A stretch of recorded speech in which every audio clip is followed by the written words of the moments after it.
Habang tumatagal ang bakbakan, lalong umihirap ang kalagayan ng mga tropa ng gobyerno sa Marawi. Pero nalalagasan man sila ng mga kabaro, pursigido pa rin ang mga tropa natin ang gampanan ng kanilang sinumpaang tungkulin. Nakatuto si Ivan Mayrina. Kuha ito sa main battle area sa Marawi City. Kasunod ng pagpapakawala ng rocket-propelled grenade, hagip din dito ang misulang nilindol na mga guho sa paligid ng pinagpupwestuhan ng mga tropa ng gobyerno. Malapitan at kadalasan sa mga maliliit na butas sa mga pader nagpapalitan ng putok ang mga puwersa ng gobyerno at ng mga kalabang Mauti ISIS. Dito tinamaan si Second Lieutenant Rex Busilan, 22 anyos at kakagraduate lang sa Philippine Military Academy nitong 2016. Platoon leader siya ng Scout Ranger Company na napaengkwentro noong July 4. Patay ang isa niyang katropa at nasugatan ang 4 na iba pang kasama niya. So kami po yung naging vulnerable dun. Then, bigla na lang pong nag-burst volume of fire yung kalaban. Then, yun nga po.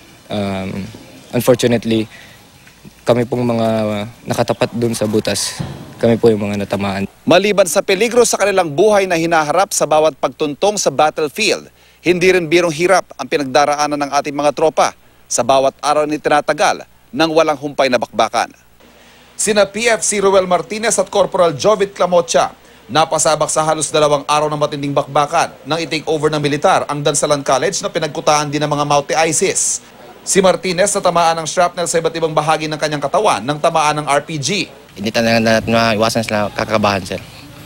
Pero sama-sama naman yung lahat ng tropa sir na papasok, sir. Kaya pursige din sila na hindi atras, sir. Pero sa kabila ng hirap, hindi raw nawawala sa tropa ang kahalagahan ng kanilang misyon para sa Marawi at para sa bayan.